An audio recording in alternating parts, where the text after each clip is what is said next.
पवित्र श्रीमद् भागवत गीता, पवित्र चारों वेद, पवित्र कुरान शरीफ, पवित्र बाइबल, पवित्र श्री गुरु ग्रंथ साहिब, पवित्र कबीर साहिब की वाणी में छुपे हुए गूढ़ रहस्य अर्थात तत्व को जानने के लिए कृपया अवश्य सुनिए जगत गुरु तत्वदर्शी संत रामपाल जी महाराज के मंगल प्रवचन।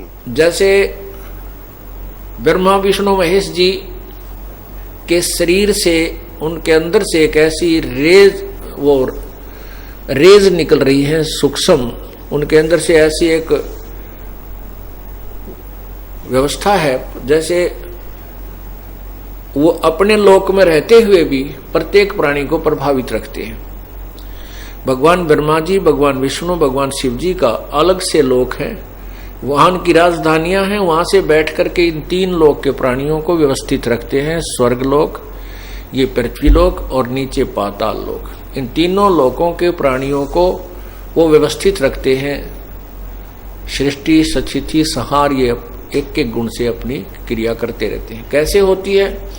जैसे एक कमरे के अंदर एक मकान में 3 कमरे हैं, एक रसोई बनी हुई है, भोजनालय, और भोजनालय के अंदर छौंक लगा दिया, मिर्ची डाल गए। उन मिर्चों का जो सूक्ष्म प्रभाव है वो प्रत्येक कमरे में जाकर के प्रभावित कर रहा है और वहां बैठे व्यक्तियों को छींकें आ रही हैं। मूल वस्तु, साकार वस्तु रसोई में थी, वो छौंक वहां लगा और उसकी सूक्ष्म जो प्रभाव था, उसका जो सूक्ष्म, उसकी जो शक्ति है, निराकार शक्ति जिसे कहते हैं, उसने जाकर के तीनों कमरों में बैठे व्यक्तियों को छीकम छीक कर दिया। इसी प्रकार ये भगवान तीनों अपने ऊपर के लोकों में रहते हैं। उनके शरीर से निकल रही है सूक्ष्म प्रभाव प्रत्येक गुण का, ये हम सभी प्राणियों के ऊपर तीनों का ही इकट्ठा प्रभाव रहता है, और जिस कारण से हम यहां बंधे रहते हैं, उन्हीं से प्रभावित होकर के हम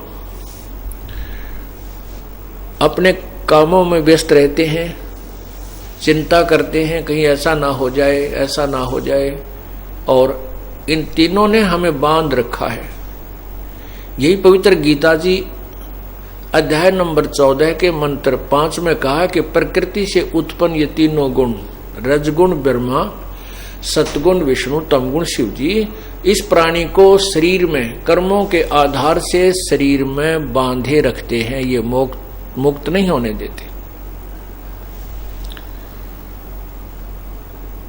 इसके लिए हमने क्या करना है?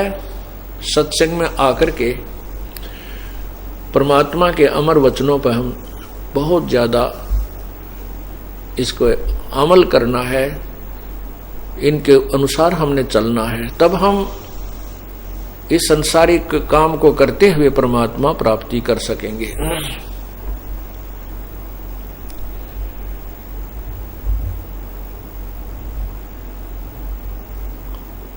पूर्ण परमात्मा कबीर परमेश्वर अपने सतलोक को छोड़कर यहां इस मृत लोक में आते हैं, और काल भगवान ने अपने दूतों के द्वारा, अपने संदेशवाहक गुरुओं के द्वारा उल्टा ज्ञान प्रचार करवा रखा होता है। ये काल भगवान नहीं चाहता कि इस प्राणी को यथार्थ भक्ति का ज्ञान हो, इसको सतलोक के बारे में पता लगे, और ये नहीं चाहता कि मेरी क्रियाओं का जो मैं ये इनको उत्पन्न कर रहा हूं, फिर मार रहा हूं, ये ज्ञान ना हो जाए। वो उसको परमात्मा कबीर परमेश्वर आकर ही हमें बताते हैं कि आप जिन परमात्माओं की, भगवानों की भक्ति कर रहे हो, इनसे तुम पूर्ण मोक्ष प्राप्त नहीं कर सकते, काल के जाल में ही रहोगे।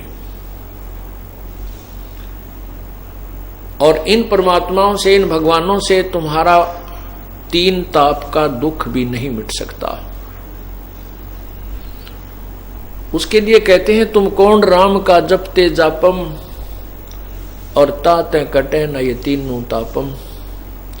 तुम किस भगवान की, किन भगवानों की भक्ति कर रहे हो? जिन भगवानों की तुम भक्ति कर रहे हो उनसे तो तुम्हारे तीन ताप भी नष्ट नहीं हो सकते। तीन ताप कैसे होते हैं? जैसे किसी देव का रुष्ट हो जाना,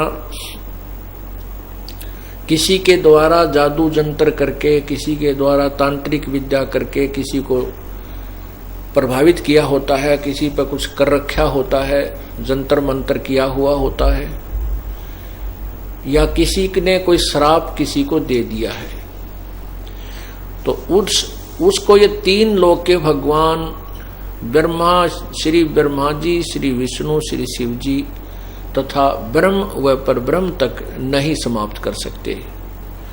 इनको पूर्ण परमात्मा, पूर्ण ब्रह्म, सारी सृष्टि के रचनहार कबीर परमेश्वर ही नष्ट कर सकते हैं।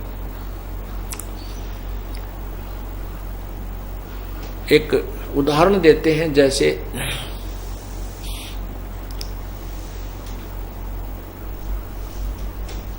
एक समय दुर्वासा जी ने यादव कुल को श्राप दे दिया कि तुम्हारा अंत होगा, तुम्हारा कुल नष्ट हो जाएगा। कैसे? दुर्वासा जी वैसे श्री कृष्ण जी के आध्यात्मिक गुरु थे। संदीपनी जी वो केवल अक्षर ज्ञान विद्या के गुरु थे। एक समय दुर्वासा जो संत ऋषि थे, द्वारिका नगरी के बाहर बनी में विराजमान हुए। बनी कहते हैं एक छोटा जंगल, छोटा वन, जो गांव के आसपास, पहले पुराने समय में बहुत ज्यादा जंगल होते थे आसपास, और उसके बाद फिर खेत होते थे। जंगल चारों तरफ आसपास छोटा सा जंगल होता था, उसको बनी बोलते थे, हुआ करता था। ये हमने भी देखा, हमारे ग्रामों के आसपास हुआ करता था। अब तो फ्लड के कारण नष्ट वष्ट हो गए, नहीं तो बहुत अच्छा चारों तरफ आधा किलोमीटर लगभग चारों तरफ बहुत अच्छा बनसा होता था, उसको बनी बोलते थे। उसके बाद खेत शुरू हो जाते थे जो उपज के लिए तैयार किए जाते थे। तो उस बनी में आकर के दुर्वासा जी बैठ गए। उधर से यादव लोग श्री कृष्ण जी की महिमा से बहुत ज्यादा प्रभावित थे। जैसे श्री कृष्ण जी ने कंस को मार दिया था, और शिशुपाल को का जो है ना सुदर्शन चक्र से उसका सिर काट दिया था। जरासिंह को मार दिया था। काल्यावन को भी मुचकंद के द्वारा मरवा दिया था। और भी बहुत से ऐसी लीलाएं की, जैसे गोवर्धन पर्वत को भी उठा लिया था, उसको गिरिराज को उठा लिया था। तो इस कारण से यादव लोग जो भगवान श्री कृष्ण के वंशज थे, वो इतने अभिमानी हो गए कि हमारे साथ भगवान श्री कृष्ण जी हैं, हमारा कोई कुछ नहीं कर सकता, ये संत कुछ नहीं, ये भगवान है, श्री कृष्ण जी भगवान है और अन्य तो संत हैं। तो इसलिए उन्होंने आम साधु संत ऋषि का अनादर करना प्रारंभ कर दिया। उनके साथ ठीक व्यवहार नहीं करते थे। अपुण्यात्माओं, ये जो सारी कहानी होती है, जैसे भगवान श्री कृष्ण जी ने जो जो भी लीलाएं की, ये इनके जीवन में पूर्व निर्धारित थी।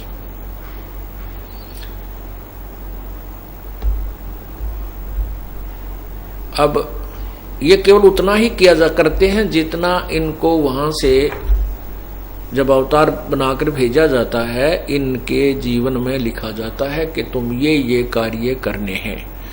इससे कम ज्यादा ये नहीं कर सकते, ये इनके जीवन में प्रारब्ध में लिखा होता है। और उनकी लीला भी परमात्मा ही करता है, वही आकर के इनको शक्ति देता है, तब वो कुछ कर पाते हैं। पूर्ण परमात्मा कबीर जी। अब आप पूरा उदाहरण देता हूं आपको।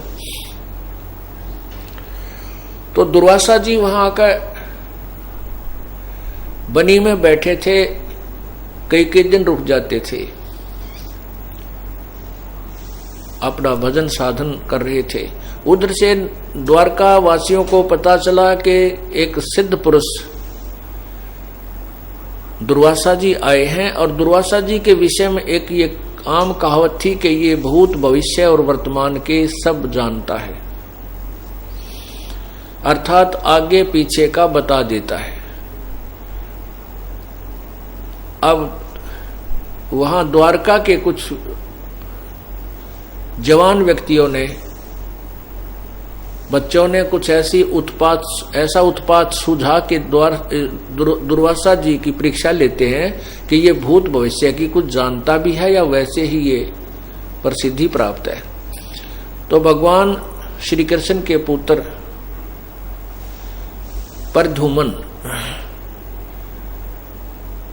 को एक लड़की, जो गर्भवती लड़की का एक स्वांग बनाया, उसके पेट पर एक छोटा सा लोहे का कढ़ाया बांध दिया।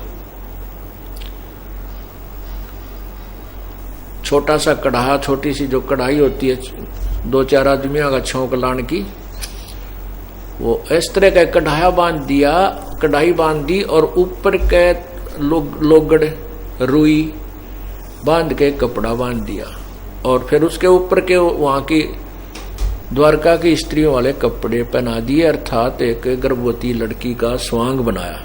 उसका एक नकली पति बना लिया, और 10-20 व्यक्ति उनके साथ दुर्वासा जी के पास बनी में पहुंचे, जहां उनका डेरा लगा हुआ था, विराजमान थे। तो वहां जाकर के उन व्यक्तियों ने कहा कि हे ऋषिवर, आपके विषय में सुना है कि आप तीनों काल के जानते हो, ये इसका पति है, इनको बहुत वर्ष उपरांत परमात्मा ने दया बख्शी है, अर्थात शादी के 10-12 वर्ष के बाद अब इनको गर्भ रहा है, कोई आस हुई है, और ये इतने उतावले हो रहे हैं कि हमें ये पता लगे कि हमारे गर्भ में लड़का है या लड़की। अब दुर्वासा जी ने ध्यान से देखा तो वो तो एक बकवाद करने आए थे। तब दुर्वासा जी ने उनको गुस्से में आकर कहा, क्रोध में आकर कहा कि ये बताओ इसको क्या होगा, इससे, इस गर्भ से तुम्हारा यादव कुल का सर्वनाश होगा, यादव कुल नष्ट होगा। अब ऐसा कहकर के दुर्वासा जी का बहुत भयंकर रूप हो गया। तो वो बच्चे थे, भाग लिए वहां दे, अगे तो भाई बात बिगड़ गई, कहीं तुम न और ना शराब स्वरूप दे दे, चलो। अब गांव में आकर के, नगरी में आकर के उन्होंने बड़े सियाने व्यक्तियों को बताया, बुजुर्गों को, कि दुर्वासा जी ने श्राप दे दिया। तो व्यक्ति परिचित थे कि दुर्वासा के मुख से जो निकल गई वह तोब का गोला है, ये तो बहुत परेशानी पैदा कर देगा, ये वचन जो उसने कह दिया, और हमारा नाश होगा। बहुत चिंतित हुए। ये बात पूरी नगरी में, पूरी द्वारका में अग्नि की तरह फैल गई। कुछ व्यक्ति एकत्रित हुए, इकट्ठे होकर के उन्होंने विचार विमर्श किया, भी क्या किया जाए। सभी का यही फैसला हुआ कि भगवान श्री कृष्ण जी जो हमारे गुरु जी हैं, हमारे राजा भी हैं, वो पांडवों और यादवों के वो धार्मिक गुरु भी थे श्री कृष्ण जी, यानी नाम उपदेश दिया करते थे, विधि बताते थे भक्ति की। तो उन्होंने कहा कि हमारे सिर पर जो श्री कृष्ण जो बैठे, हमने क्या चिंता है, वो अपने आप ठीक कर देंगे। श्री कृष्ण जी के पास गए, 50-100 व्यक्ति इकट्ठे हो गए, समझदार से, बुजुर्ग से।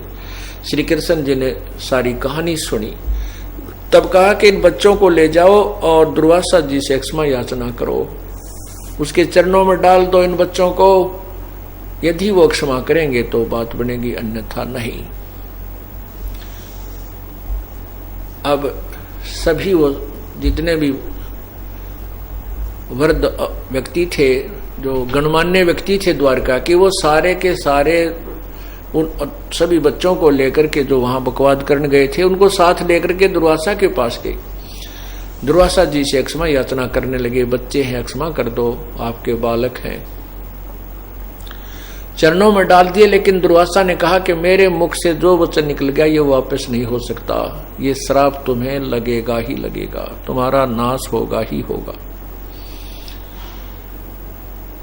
अब उन्हें बहुत याचना की, बहुत गिड़गिड़ाए, बच्चों ने भी अक्षमा याचना की, लेकिन दुर्वासा कहने लगा मैं विवश हूं, ये श्राप को मैं वापस नहीं ले सकता, ये मेरे ऊपर आ जाएगा।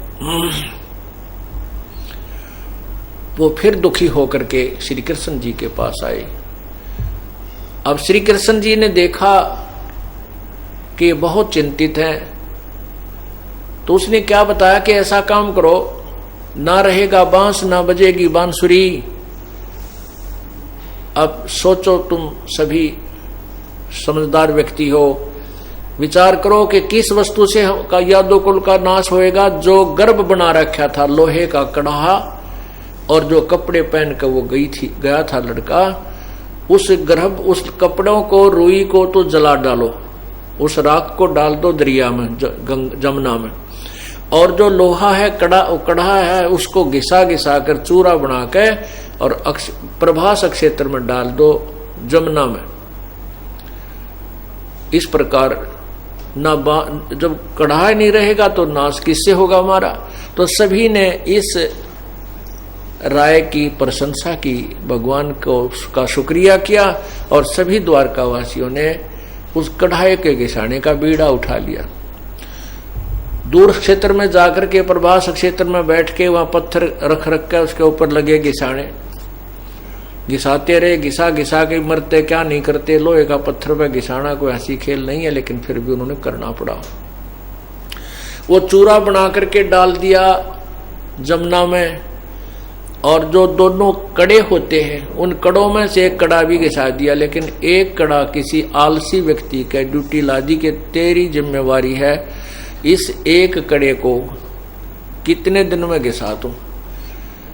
अब वो कभी घिसाता कभी बैठ जाता। जब उसने देखा कि सभी ने अपना काम पूरा कर दिया है और तेरा कड़ा तो आधा से भी ज्यादा रह गया है, तो उसने वो कड़ानों का पानी जमुना में फेंक दिया। और वो कड़ा जो पकड़ने का हैंडल होता है लोहे का, वो इतना चमकीला हो गया चारों तरफ से घिस के, एक मछली ने कोई खाद्य पदार्थ जान के वो खा लिया, निगलगी, भारा मछली, वेल मछली टाइप होती थी।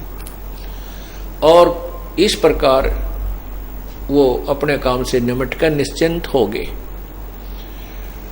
उधर से क्या हुआ कि वो जो जितना चूरा डाला था लोहे के कढ़ाई को घिसाकर, उसका तो तिखे पत्तों का घास उग गया, जैसे पठेरा होता है ईख से थोड़ा पतले टाइप का, सरकंडे टाइप का जिसको, तो वो इस तरह के वो सरकंडे से उग गए। और उनके इतने तेज पत्ते, जैसे डाब का पत्ता आपने कुसका देखा हो, कुसा का जो पत्ते होते हैं उनको जरा सा ढीले से हाथ में झटका लाग जाए तो हाथ को आधी उंगली काट देते हैं। ऐसे ऐसे तेज पत्तों का वो घास उग गया। और जो वो कड़ा थोड़ा घिसा करके पानी में डाला था जल में, वो मछली ने ग्रहण कर लिया। मछली को एक शिकारी ने पकड़ दिया, और वो जब उसने काटा उस मछली को तो उसके अंदर से वो एक चमकीली धातु निकली। वो एक शिकारी था जिसने वह मछली पकड़ी थी। वो शिकारी फिर उस मछली से निकली उस वस्तु को लेकर के सुनार के पास गया। उसने सोचा हो सकता कोई चांदी वगैरह ना हो। सुनार ने कहा चांदी नहीं है, लेकिन इस्पात बहुत बढ़िया है, लोहा बहुत अच्छा है। तो उसने क्या किया, उस लोहे के कड़े से अपने तीर का, अपने बाण का तीर बनवा लिया, एरो आगे का हिस्सा, और जहर में बुझाकर यानी विषाक्त बनवा लिया। अब उधर क्या होता है कि कुछ दिन के बाद द्वारका के अंदर बहुत झगड़े प्रारंभ हो जाते हैं, अकाल मृत्यु शुरू प्रारंभ हो जाती है, छोटे जवान बच्चे मरने लग जाते हैं, हाहाकार मच जाता है, आपस में लड़ाई झगड़े बहुत होने लग गए। जरा सी भी कोई किसी की बात को सहन करने को तैयार नहीं। तो ऐसे समय में बुद्धिमान व्यक्ति विचार किया करते हैं कि नगरी का कौन सा पाप उदय हो गया, और इसका क्या समाधान हो सकता है। उसके लिए संतों के पास जाते हैं, उनसे पूछते हैं ये क्या कारण है और क्या समाधान है। भगवान श्री कृष्ण जी यादव के गुरुदेव थे, तो अपने गुरुजी के पास ही जाकर के सभी दुख व्यक्त किए जाते हैं और उन्हीं से समाधान की आशा की जाती है। तो सभी कुछ गणमान्य व्यक्ति बहुत दुखी दिल से श्री कृष्ण जी के पास पहुंचे और सारी कथा सुनाई और कहा, भगवान नगरी में ना जाने क्या घुस गया है, ना जाने किसका क्या प्रकोप हो गया है, कोई भी बड़े छोटे की लाज रही नहीं और जरा सी बात पर मारने कटने को तैयार हो जाते हैं। हे प्रभु, इसका कारण तथा समाधान बताइए। अपनात्मा विचार कीजिएगा, श्री कृष्ण जी ने क्या कारण बताया और क्या समाधान बताया। श्री कृष्ण जी ने कहा कि जो तुम्हारे ऊपर दुर्वासा जी ने श्राप दिया है तुमको, वो आज तुम्हारे ऊपर प्रभावी हो रहा है और उसी श्राप के परिणाम स्वरूप नगरी में ये सब उत्पात शुरू हो चुका है। अब हमारी इतनी कमजोर बुद्धि होगी है, हम जब दुख होता है तो हम ये सोच भी नहीं सकते। गुरुजी पहले तो यूं कह रहे थे कि भी यो कड़ा के साधो ना रहेगा, बांस ना बजेगी बांसुरी, शराब तुम्हारा खत्म हुआ। तो उस समय ये भी याद नहीं रहा उनको, लेकिन इतना याद जरूर आया कि अब गुरुजी क्या बताते हैं। भगवान श्री कृष्ण जी ने कहा कि तुम सभी यादव नर यानी मेल जाकर के प्रभास क्षेत्र में जमुना में स्नान कर लो, जिससे तुम्हारे ऊपर चढ़ा हुआ दुर्वासा जी के श्राप का प्रभाव समाप्त हो जाएगा। अब सभी ने बड़ा शुक्र बनाया कि धन्य है आपने तो बहुत अच्छा तरीका बता दिया है। तो सभी नर यादव यानी पुरुष, लड़का चाहे कोई नवजात शिशु भी था लड़का, उसको भी साथ ले गए, कहीं इस बच्चे पर साप श्राप ना रह जावे, इसको भी छींटा लगवा लिया। जैसे पशुआ में रोग आ जा कहते छींटे लगवा लो, सभी छींटा लगवाने जाते थे उन पाखंडियां दौरा, ने भैंस मरे जाती, ने गाय मर जाती, कोई लाभ नहीं होता था। तो ऐसे ही सबको स्नान कराने के उद्देश्य से, गंगा में स्नान कराने के उद्देश्य से, श्राप उतरवाने के उद्देश्य से सभी ले गए। और पहले तो जाते ही जमुना में नहावे अपना श्राप उतारने के उद्देश्य थे, और बाहर आते ही स्नान करने के बाद आपस में वही मन मुटाव जो पहले से चल रहा था उस श्राप के प्रभाव से वो आपस में लड़ाई शुरू कर देते हैं। उसको गाली देता है, उसको बुरा बोलता है, मुक्का मुक्का। फिर क्या करते हैं कि वो जो घास उगा हुआ था उस घास को निकाल कर ऐसे मारते हैं, तो ऐसे लपेटा लाग कर गर्दन से और गर्दन के 2 टुकड़े कर देता है। वही घास जो कढ़ाई के चूरे से उत्पन्न हुआ था। इस प्रकार 56 करोड़ यादव आपस में लड़ मरे, छोटे छोटे बालक भी काट डाले, नवजात शिशु भी मार डाले आपस में। इतने खूंखार रूप धारण हो गया उस दुर्वासा जी के श्राप तय। और श्री कृष्ण जी के सुझाव से, श्री कृष्ण जी के समाधान से श्राप तो नष्ट हुआ नहीं, यादव कुल नष्ट अवश्य हो गया। श्री विष्णु पुराण में यहां तक लिखा है कि श्री कृष्ण जी ने भी कुछ यादवों को अपने एक वहां लठ उठा लिया, जो शेष बच गए थे, ना मर पाए थे, श्री कृष्ण जी ने स्वयं मार डाले, पागल से हो गए। कहते हैं उसको पता ही नहीं क्या हो रहा है, ऐसा भयंकर रूप धारण कर लिया, श्री कृष्ण जी ने भी मार डाले। और स्वयं जब सभी नष्ट हो लिया, एक वृक्ष के नीचे जाकर लेट गई। वही शिकारी जिसने उस कढ़ाई के कड़े का, उस हैंडल का विषाक्त तीर बनवाया था, उसी तीर को लिए वो शिकारी घूम रहा है सारा दिन। दोपहर के 12-1 बज गया, उसको कोई भी शिकार नहीं मिला। अब वो बिल्कुल तत्पर लिए हुए अपने उस कि अब तो इसको प्रयोग करूंगा। अंत में जब कोई शिकार नहीं मिल रहा है तो उसने वही तीर तान लिया जो जहर से बुझा रखा था, और ऐसे देखता हुआ घूम रहा है। अब क्या देखता है कि जिस वृक्ष के नीचे श्री कृष्ण जी लेटे हुए थे, विश्राम कर रहे थे, उस वृक्ष की जुर्मट यानी उसकी टहनियां नीचे को इतनी झुकी हुई थी कि जमीन को छू रही थी। एक तरफ से उसमें प्रवेश करने का रास्ता था। बहुत गहन छाया थी। शिकारी ने सोचा इस वृक्ष के नीचे चल के विश्राम करता हूं। जब उसकी तरफ चला तो क्या देखा कि श्री कृष्ण जी के पैर में एक पद्म था, नेचुरल, कुदरती। वो पद्म कैसा होता है, जैसे तिल होता है, तिल, काला तिल हो कैसा, तो इसी प्रकार वो एक सफेद बहुत चमकीली धातु सा अंदर से ऐसा ही फिट होता है काया में, शरीर में, उस तिल की तरह मुछ समझ लो, मुछ होता है।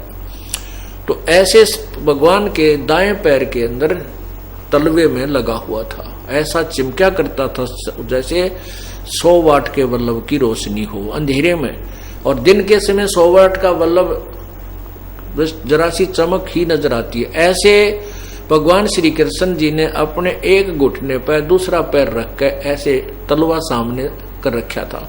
उस तलवे के अंदर से वो पद्म की जो चमक थी वृक्ष की झुरमटों के अंदर से चमक रही थी। शिकारी ने सोचा कोई मर्ग है और उसकी आंख चमक रही है। शिकारी ने आओ देखा ना ताव देखा कि सारा दिन हो गया भटकते न, शिकार मिला नहीं, कहीं ये भी हाथ से ना चला जा। उन झुरमटों के अंदर से ही तीर मार दिया, उन टहनियों की जो पत्तों के अंदर से ही तीर ठोक दिया वो विषाक्त मर्ग की आंख समझ के श्री कृष्ण जी के पैर को। जो ही उसको तीर लगा श्री कृष्ण जी के हाहाकार मचाई, मर गया रे, मर गया रे, मर गया रे, कौन है, किसने मार डाला मुझे। तब उस शिकारी के हाथ पैर फूल गई तो कोई मनुष्य मर गया, ये तो कोई व्यक्ति की मृत्यु हो गई, कोई आसपास घूम रहा होगा। दूसरी साइड से जाकर देखा तो उसमें तो देखा कि द्वारकाधीश श्री कृष्ण जी तड़फ रहे हैं और पैर में वो तीर लगा हुआ है।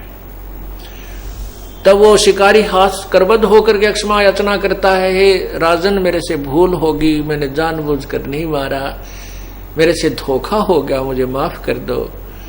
तब श्री कृष्ण जी कहते हैं कि भाई तेरे से कोई धोखा नहीं हुआ, ये तेरा और मेरा कोई पिछले जन्म का अकाउंट शेष रह रहा था, कोई बैलेंस था, ये हिसाब किताब अब चुकता हो गया, अब बैलेंस हो गया।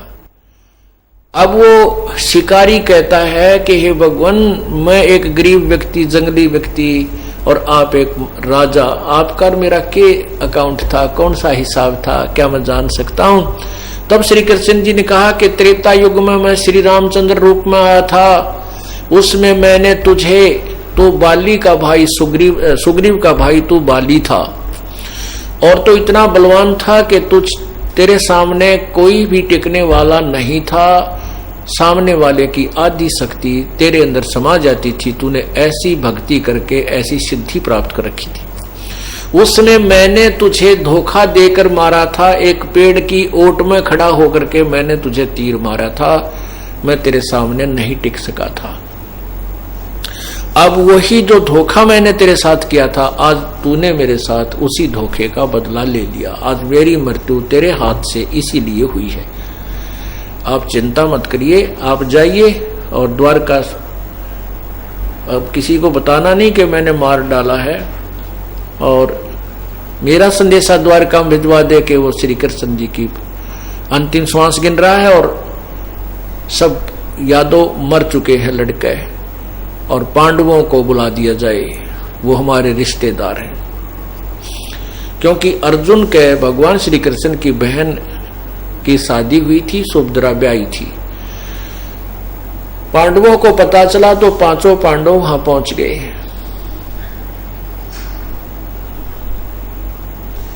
अब पुण्यात्माओं,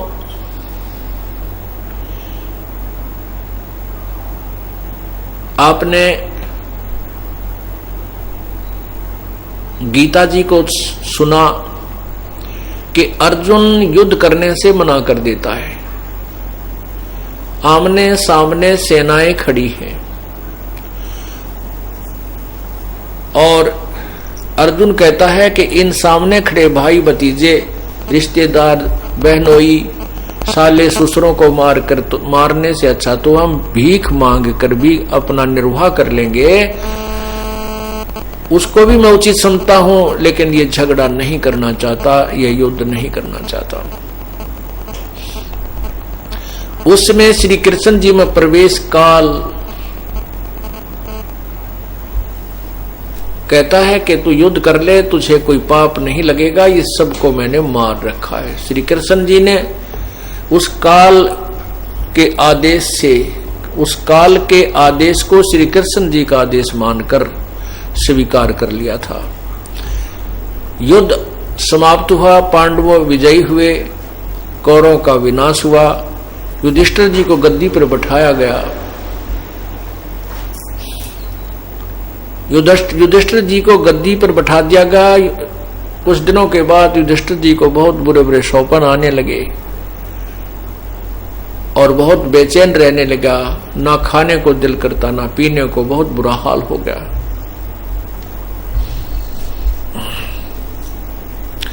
तब उसके समाधान, क्योंकि पांडवों का गुरु श्री कृष्ण जी थे, उस दुख के निवारण के लिए भी पांचों पांडव श्री कृष्ण जी के पास आए थे। श्री कृष्ण जी ने समाधान बताया था कि तुमने जो युद्ध में पाप किए हैं, उन पापों का प्रभाव तुम्हारे ऊपर प्रभावी है, दबाव दे रहा है।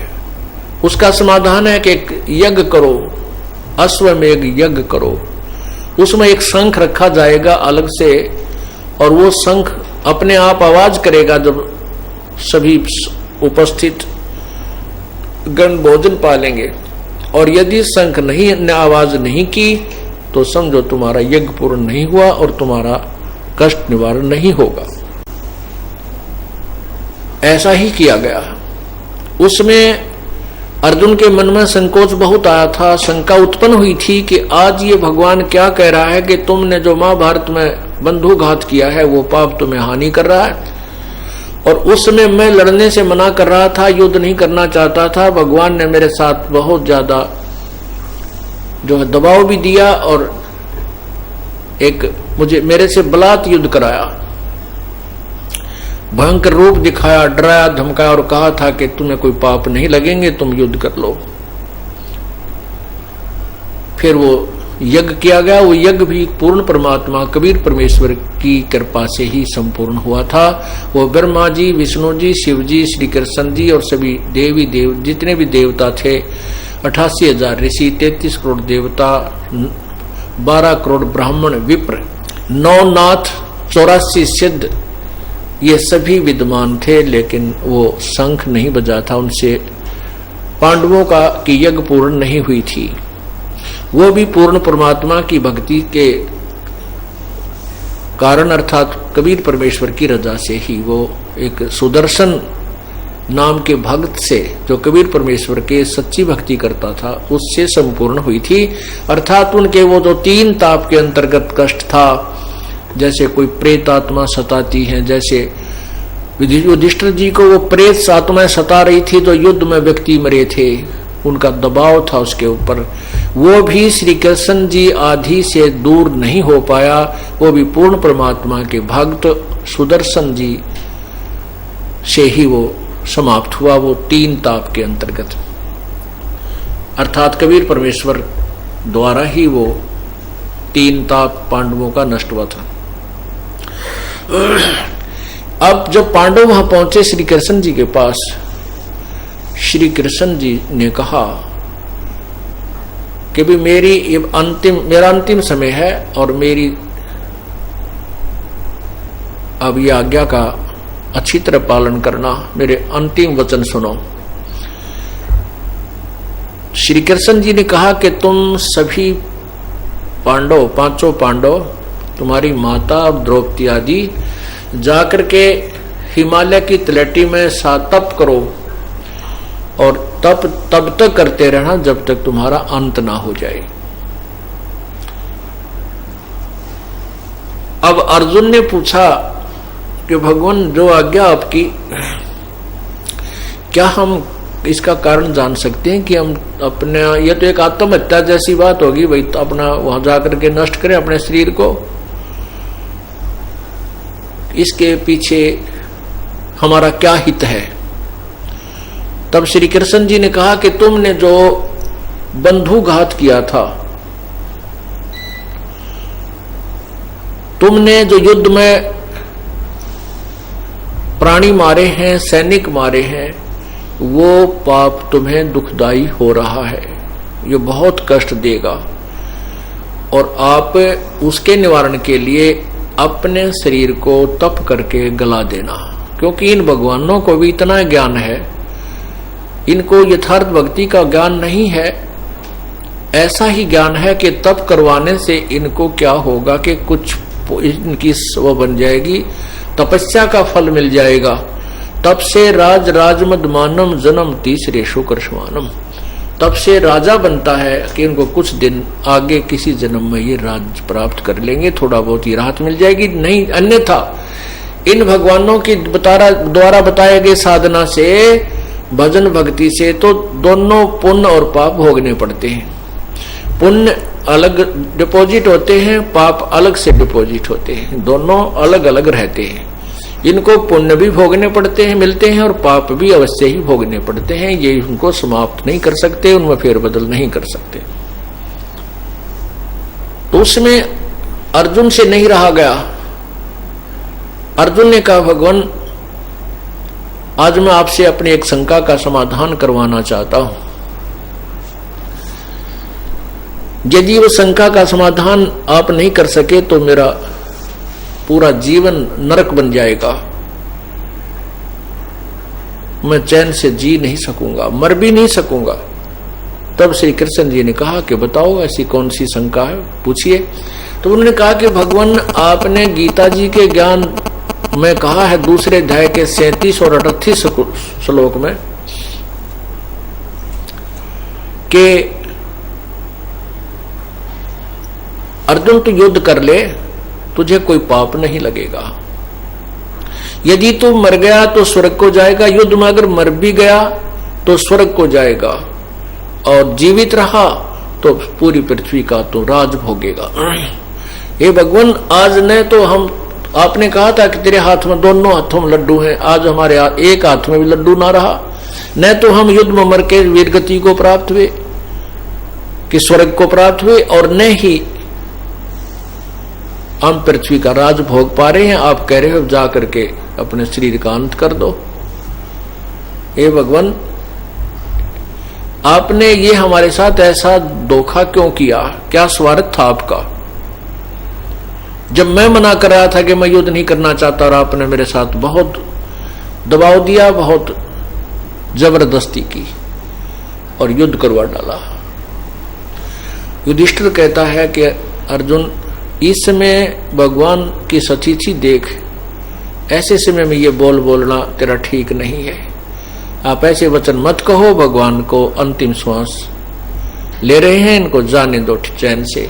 तब श्री कृष्ण जी ने कहा कि युधिष्ठिर, इसने अपने मन की बात पूछने दे, आज मैं यथार्थ बात कहूंगा। तब श्री कृष्ण जी ने कहा, अर्जुन, ये भाई ना तेरे बस की बात थी ना मेरे बस की बात थी। क्या तो गीता में मैंने कहा और क्या कुछ हुआ, ये सब करवाने वाली कोई प्रबल शक्ति है, उसके विवश हैं हम, और जो कुछ हुआ भाई ये होनहार थी। ऐसा कहकर के भगवान और श्री कृष्ण जी ने कहा कि एक काम करना, तुम यहां से सभी औरतों को अपने साथ वहां ले जाना, इंद्रप्रस्थ। यहां पर कोई भी नर नहीं रहा है, सब यादव आपस में लड़ मरे हैं दुर्वासा जी के श्राप से। अब पुण्यात्मा इतनी कह करके भगवान श्री कृष्ण जी शरीर त्याग दिया श्री कृष्ण जी ने, और वहां द्वारका के बाहर वर्तमान में भी श्री कृष्ण जी का वो निर्वाण मंदिर बना हुआ है, जहां उनके शरीर का अंतिम संस्कार करके वहां समाधि दी थी, यानी वहां दबाया था। अब अर्जुन जो है अकेला सभी औरतों को लेकर के चल रहे हैं रथों में। अर्जुन भी अपने रथ में बैठा है, वही धनुष जिसके साथ युद्ध किया करता था अर्जुन के साथ है। रास्ते में जंगली लोगों ने, भीलों ने उन सभी को रोक लिया। कुछ तो लड़कियों औरतों को अपने साथ ले गए, कुछ सबका गहना तोड़ लिया, लूट लिया और श्री अर्जुन से को पीटा। अर्जुन से वो तीर नहीं चला जिससे युद्ध किया करता था। तब श्री कृष्ण जी को उल्हाना देता है अर्जुन कि अर्जुन, वो कृष्ण तो छलिया था, इसने हमारे साथ धोखा ही धोखा किया है। जब मुझसे युद्ध करवाना था तब तो मुझे शक्ति दे दी, एक तीर से एक ऐसा तीर चलाता था कि सैकड़ों हजारों व्यक्तियों को मार के दम लेता था। मेरे सामने टिकने वाला कोई नहीं था। आज वही अर्जुन और वही ये धनुष, और आज मेरे से ये धनुष उठ नहीं रहा है, बाजुओं में दम नहीं। तो यहां परमात्मा कबीर जी कहते हैं, न तो श्री कृष्ण जी धोखेबाज था, नहीं वो छलिया था, ये तो इनका पिताजी जो है काल, ये सब खेल खेलता है। ये स्वयं सामने नहीं आता, अव्यक्त रहता है और कभी श्री कृष्ण जी में प्रेत की तरह प्रवेश करके, कभी किसी दूसरे में प्रवेश करके ये अपने उल्लू को सीधा करता है, अपने कार्य सिद्ध करता रहता है। अपुण्यात्मा, अब ये तीन ताप थे जो युधिष्ठिर जी को बुरे शोपनाना अर्थात प्रेत आत्माओं का दबाव था उसके ऊपर, वो भी ना श्री कृष्ण जी उसको समाप्त कर सके और न ही 88,000 ऋषि, 33 करोड़ देवता और ना ही 84 सिद्ध 12 करोड़ ब्राह्मण जो वेदों का पाठ किया करते थे, उनसे भी उनका वो कष्ट निवारण नहीं हुआ, उन प्रेत आत्माओं का दुख दूर नहीं हुआ जो युधिष्ठिर को सता रहे थे। दूसरे श्री कृष्ण जी के द्वारा भी दुर्वासा जी का श्राप नहीं समाप्त किया गया। दुर्वासा जी ने यादवों को श्राप दे दिया था कि तुम्हारा नाश होगा। श्री कृष्ण जी ने 2 बार समाधान भी बताया। पहला समाधान बताया कि इस कड़े को और कपड़ों को घिसा घिसू के नष्ट कर दीजिए, तुम्हारा श्राप समाप्त हो गया। और फिर कहते हैं कि गंगा जमुना में स्नान कीजिए, तुम्हारा श्राप समाप्त हो जाएगा, साप नष्ट हो जाएगा। वो नष्ट, साप नष्ट नहीं हुआ, यादव कुल फिर भी नष्ट हो गया। श्री कृष्ण जी कुछ बचाव नहीं कर सके और दुर्वासा के साप व श्री कृष्ण जी की भी मृत्यु हुई। यहां परमात्मा कबीर जी कहते हैं, तुम कौन राम का जपते जापम, तात कटे ना तीनों तापम। तुम कौन राम का जपते जापम, तुम कौन से भगवान की भक्ति करते हो जिस कारण से तुम्हारे 3 ताप भी नष्ट नहीं होते। और परमात्मा क्या कहते हैं, अमर करूं सतलोक पठाऊं, तात बंदी छोड़ कहाऊं। परमेश्वर कहते हैं कि इन सब बंधनों को मैं काट दूं, कबीर भगवान जी कहते हैं, और इन सभी तीनों तापों को भी नष्ट मैं ही कर सकता हूं।